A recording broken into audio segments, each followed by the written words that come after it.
पुराने समय से, जब ट्रांसपोर्ट की कोई सुविधाएं नहीं थी, जब लोग पास के गांव तक जाने से भी हिचकिचाते थे, तब से ये परंपरा रही है कि लोग दूर दूर के मंदिरों तक नंगे पांव जाते थे। हमारी संस्कृति में ये यात्राएं किसी मनोकामना को पूरा करने के लिए या प्रार्थना करने के लिए नहीं की जाती थी। पैदल यात्राएं करके लोग अपने अहम की भावना को तोड़ना चाहते थे। उनके लिए यात्राएं एक साधन थी जिससे वो खुद से बहुत बड़ी ऊर्जा को महसूस करते थे। शिवांग साधना के साधक महाशिवरात्रि से पहले 48 दिनों तक उपवास रखते हैं। वे महाशिवरात्रि के दिन वेलिंगरी पर्वत के दर्शन करने जाते हैं। वेलिंगरी पर्वत पर महादेव शिव ने कुछ समय बिताया था और इसे दक्षिण का कैलाश भी कहते हैं। साथ ही वे आदि योगी के दर्शन भी करते हैं। भक्त एक मंडल तक व्रत रखते हैं और वे पैदल चलकर बैंगलोर, चेन्नई, नागरकोइल, पोलाची, त्रिची, पलक्कड़ और कोयम्बतूर जैसे स्थानों से आते हैं।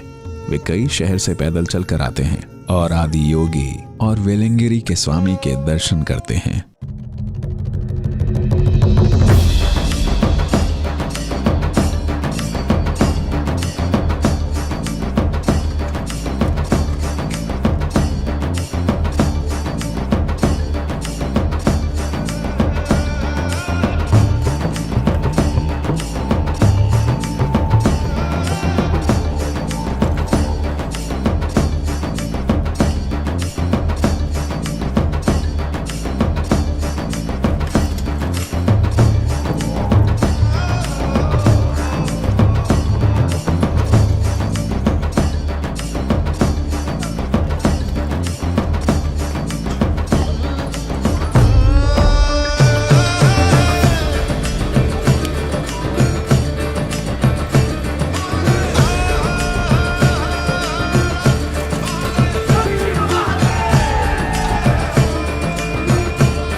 मेरी बहुत इच्छा थी कि मैं इस यात्रा पर जाऊं।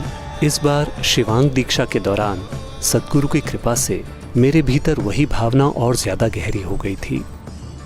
तो मैंने सोचा कि मुझे इस पद यात्रा पर जाना चाहिए और मैं आ गया।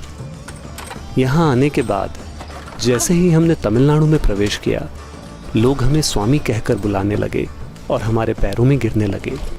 ये इतना ज़बरदस्त था कि हम समझ ही नहीं पा रहे थे कि क्या हो रहा है। जैसे जैसे मैं कदम आगे बढ़ा रहा था, मेरे अंदर कुछ टूट कर गिर रहा था। मैं जिस चीज़ को मैं मानता हूँ वो टूट रही थी।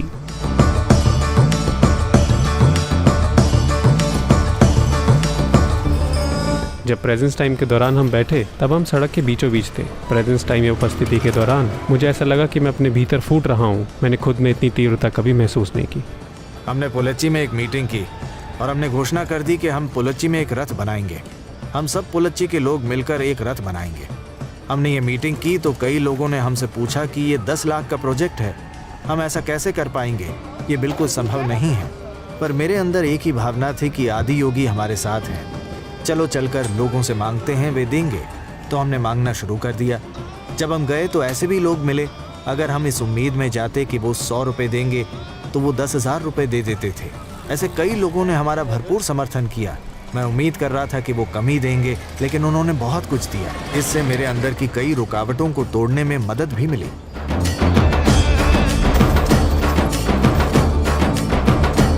कुछ जगहों पर जब हम गांव से गुजरते थे तो वहाँ लोग बस अभिभूत हो जाते थे और फूट फूट कर रोने लगते थे। इस चीज़ ने हमें बहुत गहराई से छुआ। कभी कभी वो हमें शिव के रूप में देखते थे। कुछ लोग आकर हमें अपनी समस्याओं के बारे में बताते थे। मैं तीसरी बार ये यात्रा कर रहा हूँ इन 3 वर्षों में। हर बार लोग आते थे और बताते थे कि पिछले साल मैंने कहा था कि ऐसा होना चाहिए और इस साल ऐसा हो गया। और ये कहते हुए वो फूट फूट कर रो पड़ते थे। रोज़ हमें यात्रा पूरी करने में रात के 12 बज जाते थे। उसके बाद हम वापस जाकर बचा हुआ काम और साधना करते थे। उन दिनों में दिन में 2 बार साधना कर रहा था। हमारे पास सोने का भी समय नहीं होता था। पर मुझे ये नहीं समझ आता था कि मुझ में इतनी ऊर्जा कहाँ से आती थी।